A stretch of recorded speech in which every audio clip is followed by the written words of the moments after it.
오늘 하나님께서 우리에게 주시는 말씀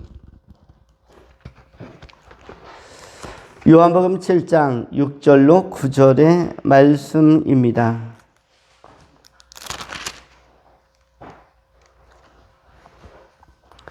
이제 요한복음 7장 6절로 9절의 말씀을 받들어 봉독합니다. 예수께서 이르시되 내 때는 아직 이르지 아니하였거니와 너희의 때는 늘 준비되어 있느니라. 세상이 너희를 미워하지 아니하되 나를 미워하나니 이는 내가 세상의 일들을 악하다고 증언함이라. 너희는 명절에 올라가라. 내 때가 아직 차지 못하였으니 나는 이 명절에 아직 올라가지 아니하노라. 이 말씀을 하시고 갈릴리에 머물러 계시니라. 아멘. 오늘은 예수님께서 바라시는 제자라는 제목으로 하나님의 말씀을 전하겠습니다. 예수님께서는 어떠한 제자를 각 시대마다 원하시는가? 우리 하나님께서 원하시고 찾으시는 제자는 어떠한 모습인가? 라는 것에 관한 말씀입니다. 오늘 본문의 말씀을 세 가지로 나누어서 상고합니다. 첫 번째, 예수님의 우정. 예수님의 우정. 두 번째, 여호와의 우정. 여호와의 우정. 세 번째, 성령의 우정. 성령의 우정. 첫 번째는 예수의 우정, 두 번째는 여호와의 우정, 세 번째는 성령의 우정. 달리 표현하면 첫째는 예수님의 우정, 두 번째는 성부의 우정, 세 번째는 성령의 우정. 우정이라는 것으로 하나하나의 그 소제목이 공통적인 특징을 가지고 전개됩니다.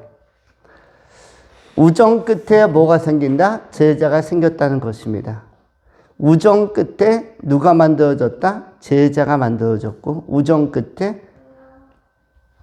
하나님의 벗이라 일컬을 만한 그런 신실한 믿음의 사람들이 세워진 것입니다. 오늘 본문의 말씀은 언제 하신 말씀이냐면 초막절이 시작될 때쯤이라고 2절에 기록하고 있습니다. 요한복음 7장 2절에 유대인의 명절인 초막절이 가까운지라. 이 초막절이라는 것은 하나님의 구원의 섭리를 다시 생각하는 절기를 초막절이라고 하는 것이죠. 출애굽한 백성들이 광야에서 초막을 치고 천막을 치고 왜 우리는 어떻게 해서 애굽으로부터 탈출했고 홍해를 갈라낸 하나님의 기적적 섭리를 어떠한 연유로 체험했는가?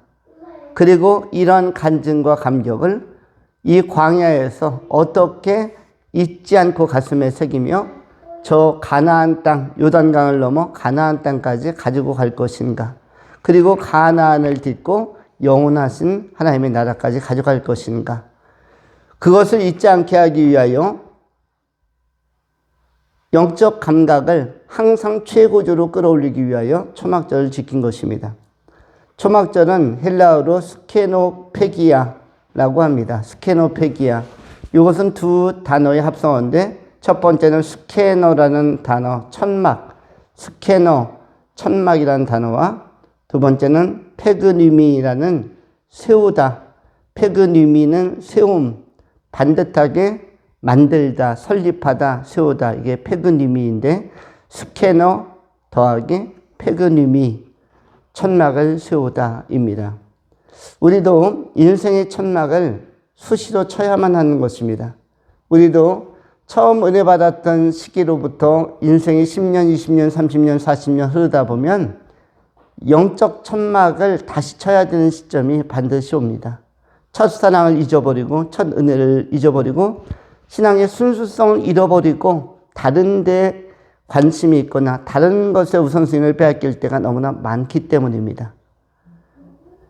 애굽으로부터 목숨 걸고 홍해를 갈라서 탈출해 와서 광야에 와서 우리가 왜 광야에 있지라고 잠시 배회하거나 또 가나안 땅에 들어가서 가나안의 그 좋은 것들에 도취되고 심취하다 보면 우리가 어떻게 해서 가나안 땅까지 왔지? 엊그제까지 우리 조상은 애굽에 있었는데 자기 정돈이 안 되면서 그 감격을 많이 상실하거나 소멸할 때가 있는 것입니다. 하나님의 은혜를 잘 유지하지 못할 때가 있는 것이죠.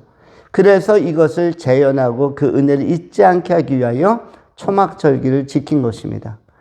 영적인 본질, 우리 인생의 본질, 출애굽의 본질, 우리가 예수 믿는 것의 본질을 회복하고 회상하고 다시 영적 천막을 세우기 위해서 다시 광야 가운데에서 애굽에서 탈출하여 가나안을 향하여 우리로 이야기하면 천국을 향하여 가는 내 존재라는 사실을 확인하기 위하여 다시 정돈하고 준비하기 위하여 은혜 받기 위하여 초막절을 지키게 된 것입니다. 우리는 이러한 절기에 예수님께서 나의 때는 아직 준비가 되어 있지 않지만 너희의 때는 준비가 다 되었다. 너희의 때는 완벽한 준비가 되었다라고 말씀하시면서 우리에게는 이제 믿음을 사용하고 온전히 믿으면서 주를 따를 것에 대해서 권면을 합니다. 특별히 예수님께서는 수천 명, 수만 명의 사람들 가운데 이 산상까지 따라오고 오병이어의 현장을 체험한 사람들 가운데 다 떠나고 12명 남았을 때 이 12명에 대한 애정이 컸을 것입니다. 12명을 바라보면서 심히 만감이 교차하면서도 그들의 미래를 생각하면서 굉장한 또 흐뭇함과 또 만감이 교차하는 감회를 가졌을 것입니다. 그래서 먼저 생각하는 것은 예수님의 우정에 관한 것입니다. 성경은 우리 하나님께서, 예수님께서 그 제자들에 대하여 하나님께서 선택하고 지명한 백성들에 대하여 우정을 적용하고 있습니다.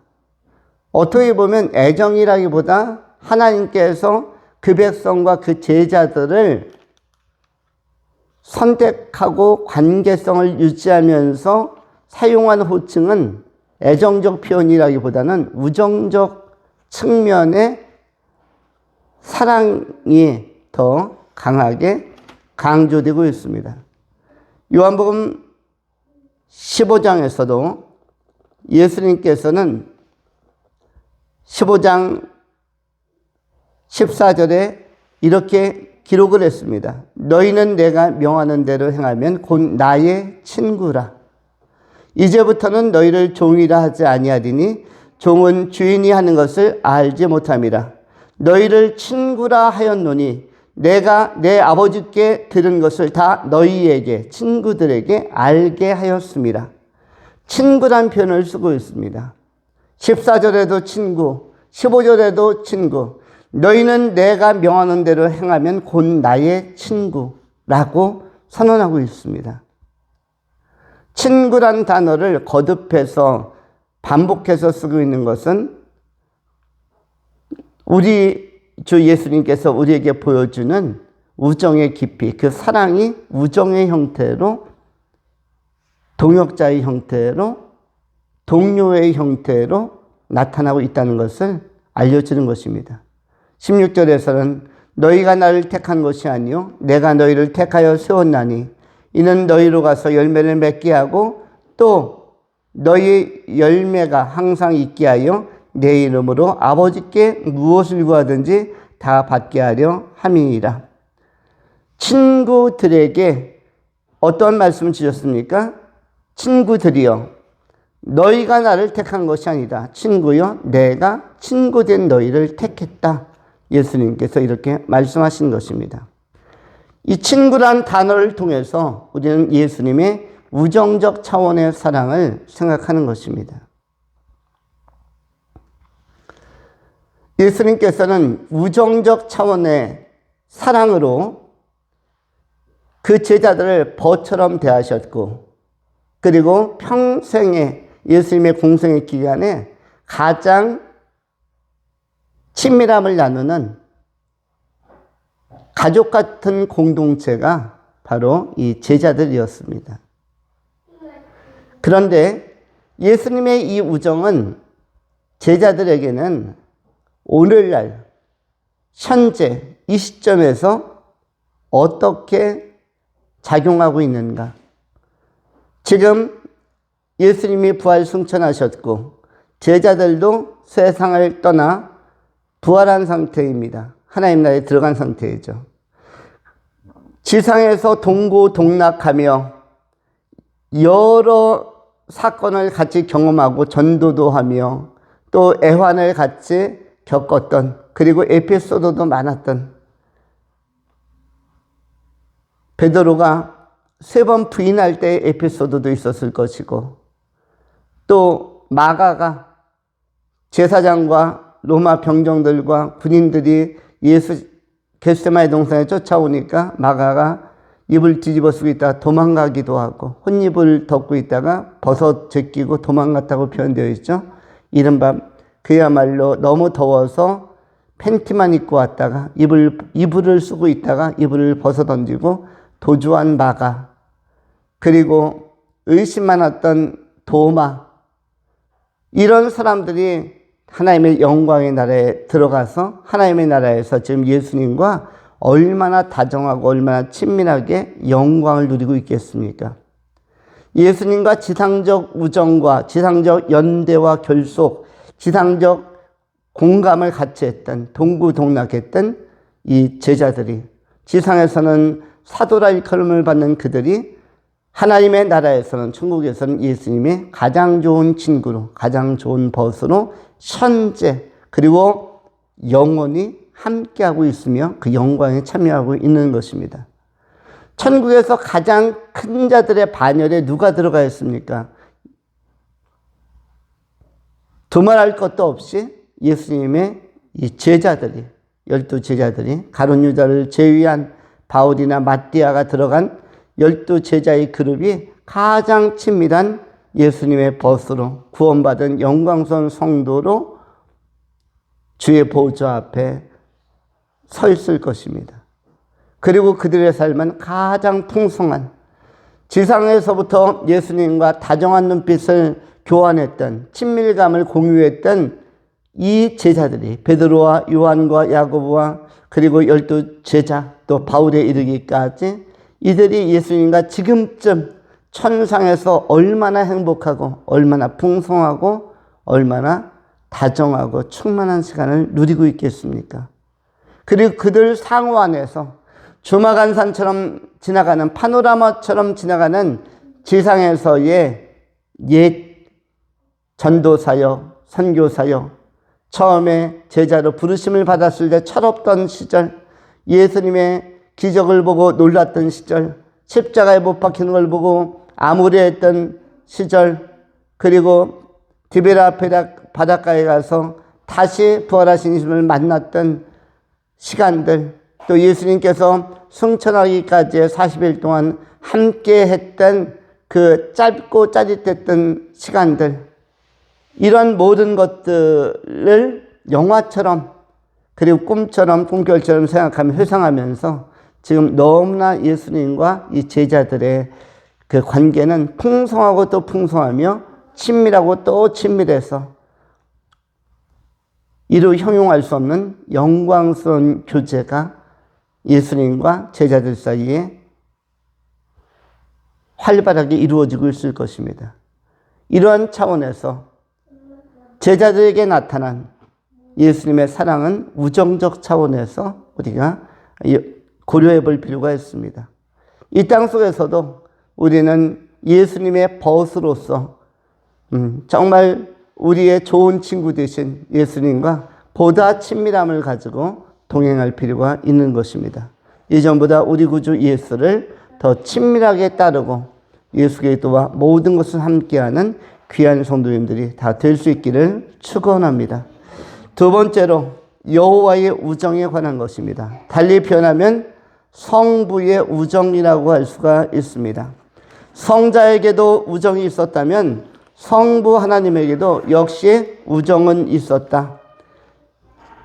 하나님 여호와께서는 그 종들을 선택할 때에 여러 사람들을 선택하셨는데 성경에 대표적으로 기록하는 사람을 아브라함과 다윗이라고 표현하고 있습니다. 마태복음 1장에서도 아브라함과 다윗의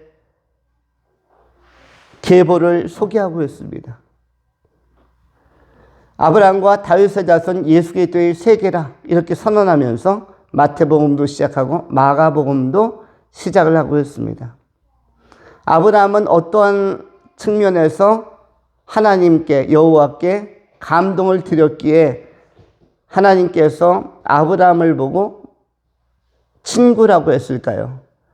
구약 성경에서 하나님은 여호와께서는 아브라함에게 벗이라는 표현을 친히 썼습니다. 하나님의 벗 아브라함에게 하나님의 벗이라고 표현했습니다. 어떻게 보면 종이요 피조물이요 그리고 한 평범한 인간이었던 아브라함에게 하나님의 벗이라는 표현을 썼고 또 모세에게도 하나님의 벗이라는 표현을 썼으며 그리고 노아에게도 역시 하나님의 벗으로서 대우해 주시고 당대에 순전하며 온전한 자라고 또 다윗도 벗처럼 되었으며 욥에게도 사무엘에게도 역시 벗으로 우리 성부 하나님께서는 구약의 역사 행복판에 다가오셔서 아주 친밀하게 대해 주셨습니다. 엘리야가 시리에 빠졌을 때에는 아합 왕과 이스벨 왕후에게 쫓겨서 광야로 도망갔을 때 그리 시냇가로 가서 목을 죽였을 때 로덴나무 아래에서 숨죽이며 고민할 때에 주님께서 다가가셔서 구운 떡과 시원한 물로 먹이시고 힘을 내게 하시고 어깨를 어루만져 주셨습니다. 많은 사람들은 고민과 또 고역과 노동과 여러 가지로 지치면은 주변 사람이 다정하게 어깨를 주물러 줄 때 힘을 얻습니다. 어깨가 너무나 뻐근하고 근육이 뭉쳤을 때 주물러주고 만져주고 도닥도닥 해주면은 굉장히 근육도 풀리고 뭉친 것도 풀어주면서 좋은 기분을 가지고 또 상호 이렇게 교감을 할 수가 있습니다. 그런데 하나님이 너무나 세상에 지쳐있고 두려움에 떨고 있는 엘리야를 찾아가서 이렇게 구운 떡으로 시원한 물로 위로해 주신 것입니다.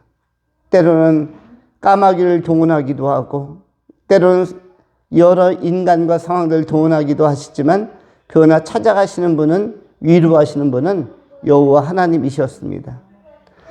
또한 동시에 이 믿음의 사람들은 역시 하나님 앞에 아주 귀한 것들로 응답할 줄을 알았습니다. 벗답게 아브라함은 벗답게 창세기 22장에서 가장 좋은 선물을 여호와 하나님께 드렸습니다. 어떤 것을 드렸습니까? 독자 이삭을 번제물로 모리아산에서 드렸다는 사실이 창세기 22장에 기록되어져 있습니다. 창세기 22장 13절 14절의 성경은 12절부터 이렇게 말씀합니다. 여호와의 사자가 가라사대 그 아이에게 네 손을 대지 말라. 아무 일도 그에게 하지 말라. 네가 네 아들 독자라도 내게 아끼지 아니하였으니 내가 이제야 네가 하나님을 경외하는 줄을 아노라. 아브라함이 눈을 들어 살펴본즉 한 수양이 뒤에 있는데 뿔이 수풀에 걸렸는지라. 아브라함이 가서 그 수양을 가져다가 아들 대신하여 번제로 드렸더라. 아브라함이 그 땅 이름을 여호와의 이레라 하였으므로 오늘까지 사람들이 이르기를 여호와의 산에서 준비되리라 하더라.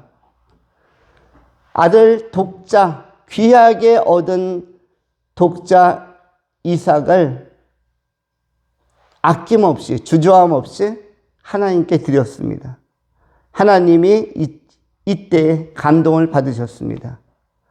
정말 아브라함이 제대로 은혜를 아는구나. 모든 것이 여호와께로부터 나왔음을, 하나님께로부터 나왔음을 알고 하나님 앞에 아낌없이 아들 독자를 헌물로 드릴 줄 아는, 번제물로 드릴 줄 아는 아름다운 헌신을 주저함 없이 하는 것을 보면서 아브라함을 벗 중에 벗이요, 구약시대 그 아브라함의 동시대에 하나님이 지상을 다스릴 때 보람을 느끼게 하였던 그런 사건이 바로 창세기 22장의 여호와 이레의 사건으로 기록이 되어져 있는 것입니다. 노아 또한 믿음으로 보이지 않는 미래적 기대를, 미래적 약속을 보이는 것처럼 선언하고 선포하면서 수백 년 동안 노아의 홍수가 임하기까지 전하고 또 전했으며, 에녹 또한 그러하였고, 에녹이 또 노아가 하나님과 동행하면서 앞으로 올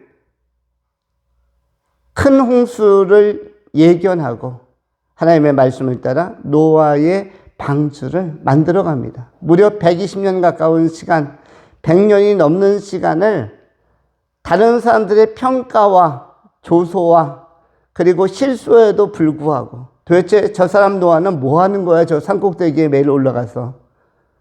아무 소득도 없고 아무 수입도 나지 않는 그러한 배를 산에 올라가서, 그것도 배 하면 일반적으로 진수하기 좋은 바닷가에다, 해안가에다 만들어야 다 완성되면 밀어서 배를 띄울 수가 있는데, 산 꼭대기에다 만들어 놓으면 끌고 내려오기도 어렵고, 또 이 산이 얕은 야산도 아니고 수천 미터의 아라랏산, 굉장히 높은 해발 2000m가 훨씬 넘는 백두산 이상의 높이를 가진 그 산 꼭대기에다 만들었기 때문에 이것은 일반인들의 시각으로 볼 때는 비정상적인,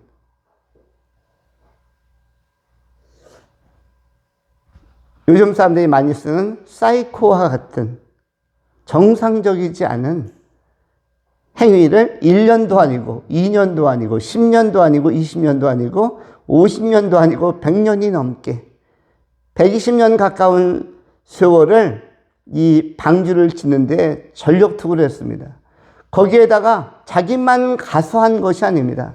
혼자 가서 그 남들이 보기에는 정상적이지 아니한 작업, 정상적이지 아니한 그 방주를 만드는 이 행위를 혼자만 하면 이해가 하겠지만 온 가족을 다 동원시켰습니다.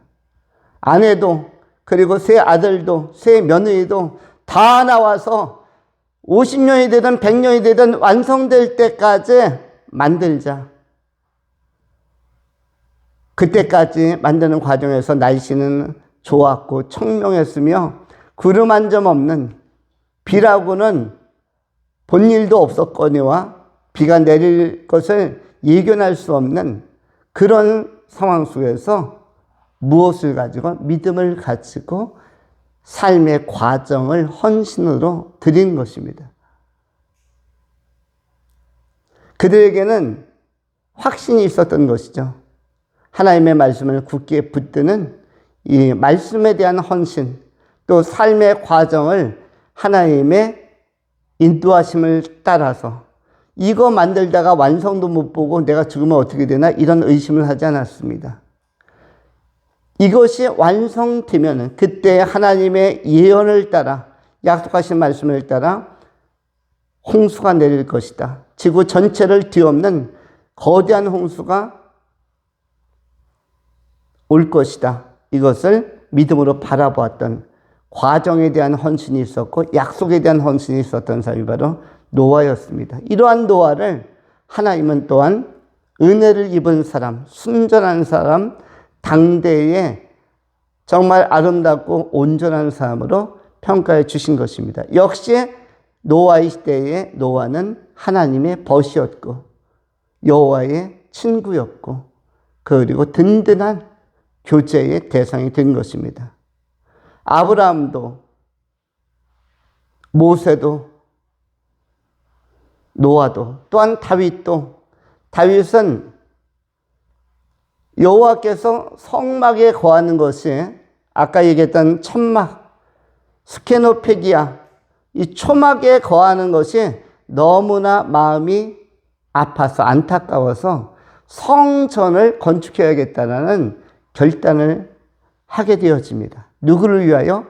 자신이 가장 사랑하고 가장 친밀하며 가장 다윗에게 힘이 되었던 여호와를 위하여, 여호와 하나님, 우리 하나님을 위하여 스캐너, 천막을 만들고 세워 그것 이상의 고급한 성전, 거룩한 성전을 만들어서 우리 하나님께서 임재하시도록 해야겠다라는 결단을 최초로 하게 되어집니다. 다윗 이전에는 성전 건축에 대한, 성전에 대한 이 거룩한 환상과 이상을 가지고 준비해 가는 사람이 없었습니다. 기껏해야 천막일 뿐이었죠. 기껏해야 천막이었는데 천막 시대를 끝내고 성전 시대를 구체적으로 준비하고 그 재료를 두루의 왕 히람에게 받기도 하고 여기저기에서 가장 아름다운 성전을 만들기 위한 재원을 모으고 자료를 모으고 그리고 그것을 솔로몬에게 건축할 수 있는 기회를 준 사람이 바로 다윗이었는데 시편에도 잘 나오는 것처럼 다윗은 하나님의 아주 친밀한 절친이었고 항상 하나님과 동행하는 자였습니다. 소시적이나 청년 시절이나 장년 시절이나 노년 시절에 이르기까지 그의 시간들이 외로울 때나 또 풍성했을 때나 여유로울 때나 힘이 있을 때나 힘이 없을 때나 에 관계없이 연수할 때나 장성했을 때나 노년에 허약했을 때 어느 때에도 하나님과 친밀한 관계는 놓치지 않았던 하나님과의 깊은 교제를 나누었던 하나님을 진정한 친구로 생각하고 고백했던 사람이 다윗이었습니다. 하나님은 여기에서 다윗에 대한 깊은 애정을 우정적 차원에서 선언해 주십니다. 다윗이 여호와의 벗이었고 모세가 여호와의 벗이었고 아브라함이 또한 여호와의 벗, 노아가 여호와의 벗이 된 것입니다. 우리는 그 시대에 모세가 하나님의 제자, 다윗이 하나님의 제자, 노아가 하나님의 제자, 그리고 아브라함이 하나님의 충성된 제자였음을 다시 확인하게 되는 것입니다. 이외에도 너무나 허다한 이름도 없이 빛도 없이 각 시대마다 우리 하나님과 친밀하게 교제하고 그 말씀대로 살고자 했던 유명하거나 무명한 많은 제자들이 있었던 것입니다. 이들 또한 천상에 올라가서 지상에서는 고백으로만 배웠던 그리고 잠시 영적 임재로 임하신 불꽃 떨기 나무 가운데 현현하셨던 여호와를 잠시 보았던 모세도 지금 천상에서는 누구와 성부 하나님과 얼마나 직접적이고 대면하며 친밀한 우정과 사랑을 나누고 있겠습니까?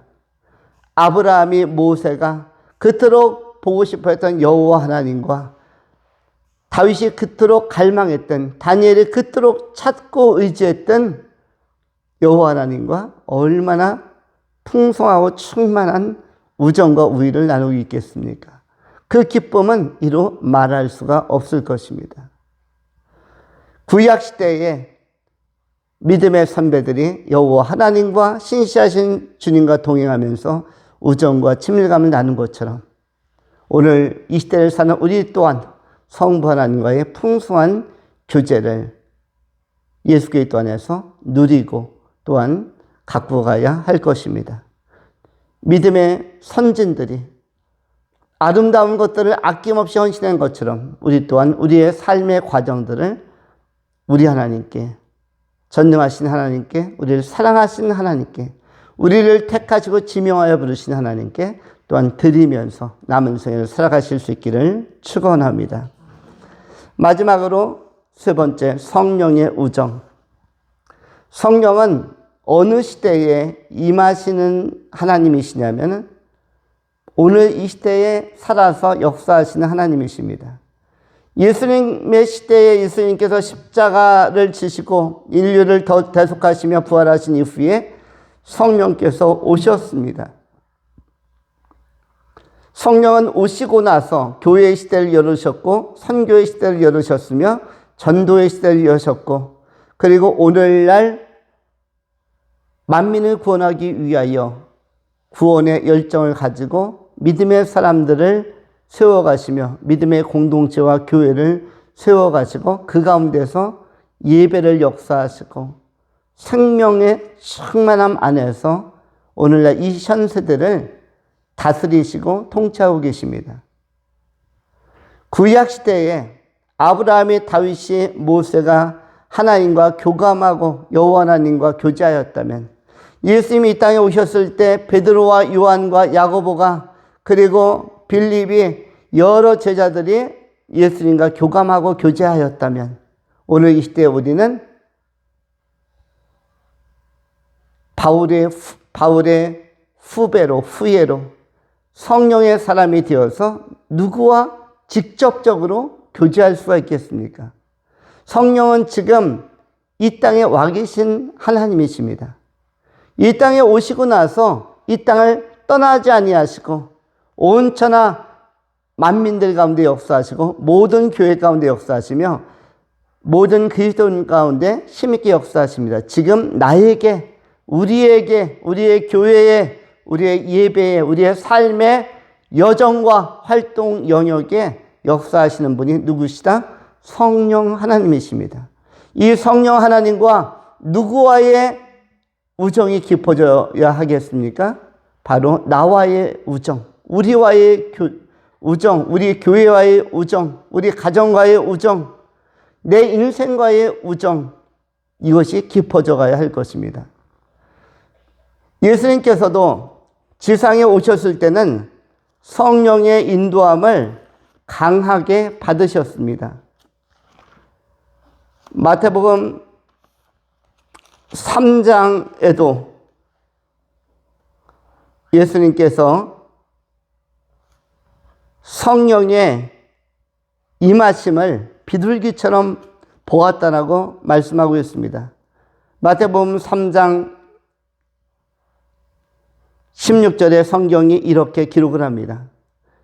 예수께서 세례를 받으시고 곧 물에서 올라오실새 하늘이 열리고 하나님의 성령이 비둘기같이 내려 자기 위에 임하심을 보시더니 하늘로서 소리가 있어 말씀하시되 이는 내 사랑하는 아들이요 내 기뻐하는 자라 하시니라. 마태복음 6장 16절에 예수께서 세례를 받으시고 곧 물에서 올라오실새 하늘이 열리고 하나님의 성령이 비둘기같이 내려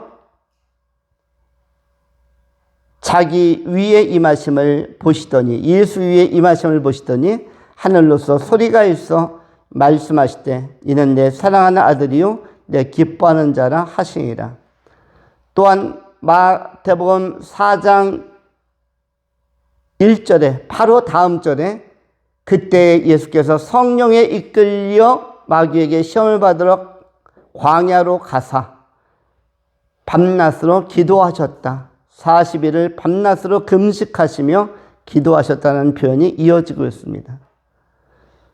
예수님께서 지상에 오셨을 때 예수님에게 있어서 가장 큰 힘과 능력을 주고 예수님이 외롭지 않도록 붙들어주신 거룩하신 하나님의 영, 바로 성령의 역사를 소개하고 있는 것입니다. 이 성령은 오늘 누구에게 임하셔서, 우리에게 임하셔서 우리에게 능력도 주고 우리에게 권능도 주고 또 우리를 새롭게 하시는 것입니다. 우리가 이러한 성령의 임재 안에서 다시 한번 우리가 힘을 얻고 또 특별히 예수님께서 성령의 역사가 있을 때 마태복음 4장 1절에서 40일을 금식하셨다는 표현이 나오는데, 달리 표현하면 간절히 기도하셨다는 표현인 것이죠. 성령에 이끌려 광야로 나가서 40일 동안 기도하셨다. 금식이라는 것은 기도의 절정이죠. 집중적인 기도를 금식하는 기도로 표현하고 있는 것이죠. 이 말은 이것을 우리의 삶에 그대로 적용하면 광야는 무엇입니까? 내가 살고 있는 이 시대의 이 자리가 광야입니다. 이 시대의 이 자리, 2023년 6월 22일 이 시점은 어떠한 시점입니까? 6월 21일, 6월 20일 우리가 살아가는 이 시점은 영적인 전투도 치열하고 삶의 고민도 많고 또 삶의 역동적인 변화도 많고 오늘 또 내일 그리고 모레, 올해, 내년, 후년, 5년 후, 10년 후, 20년 후 우리가 예측하기 어려운 변화무쌍한 그런 여러 가지 사건들이 또 상황들이 전개될 자리입니다. 이 자리가 예수님에게 있어서는 광야와 같은 상황이었다면, 광야와 같은 위치였다면 인생이, 우리에게 펼쳐질 인생이 바로 광야와 같은 정황이라고 적용할 수가 있습니다. 이때 예수님께서 광야를 그냥 홀로 나가신 것이 아니라 누구에게 이끌려 나갔다라고 기록하고 있죠? 성령에게 이끌려 나갔다라고 말씀하고 있습니다. 성령에 이끌려서 광야로 나가서 40일 동안 금식하셨다.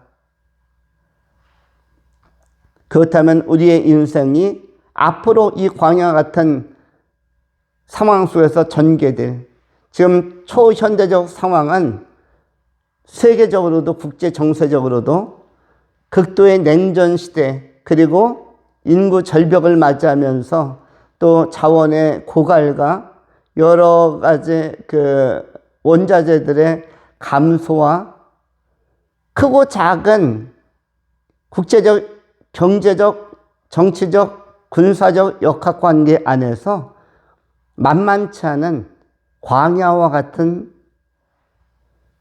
상황으로 전개될 수 있는 자리에 우리도 위치하고 있습니다.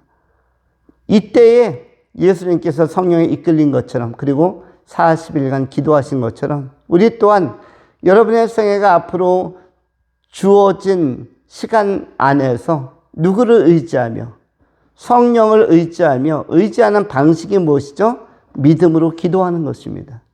믿음으로 기도하는 것이 누구와 성령과 교감하고 교제하고 성령께서 우리의 기도에 힘을 더하여 주실 것이고 우리 하나님 앞에 간절히 나가는 애씀을 성령께서 격려해 주실 것이며 또 우리의 믿음이 정체된 것에 대하여 말할 수 없는 탄식으로 안타까워 하시면서 다시 일깨워 주시고 다시 기도하고 다시 간구할 수 있도록 격려해 주실 수 있는 분이 성령인 것입니다. 우리는 기도하는 과정을 통해서 또 믿음으로 살아가기를 결단하는 과정 안에서 다시 말씀으로 돌아가는 과정 안에서 성령과 친밀해지고 치열하게 논의하고 의논하면서 우정을 다져가야 할 것입니다. 이 땅에 오신 성령님을 우리가 기도하는 것 이외에 무엇으로 친밀하게 대할 수가 있겠습니까? 기도하는 삶의 과정 안에서 광야 같은 세상에서 예수님께서 40일간 저녁 기도에 숨쓴 것처럼 우리의 지상의 마지막 날까지 그것이 40일이 되든 40년이 되든 100년이 되든 성령과 함께 동행하고 교제하면서 그리고 때를 어떤지 못 어떤지 복음을 전파하면서 나갈 때 성령께서 우리를 아시고 우리도 성령을 알고 그것을 순종하는 가장 친밀함이 극대화되는 우정적 차원의 교류를 할 수 있게 되는 것입니다. 성령의 우정은 오늘 누구를 대상으로 하는가? 성령의 우정은 이미 구원받은 사람을 대상으로 하는 게 아니라 역사에 현존하는 바로 우리 성도들을 대상으로, 성령의 우정의 대상으로, 우리를 친구로 성령님은 대하고 계신 것입니다. 우리가 기도하면서 우리의 우정을, 우리의 사랑을 우정적 차원에서 누구에게 표출할 필요가 있습니까? 성령께 표출할 필요가 있는 것입니다. 그리하여 우리가 성령의 충만함을 받고 이 세대를 본받지 아니하며 성령의 충만함을 받고 성령에 취해서 다시 한번 힘있게 험난한 세대, 광야 같은 세대를 이겨가야 할 것입니다.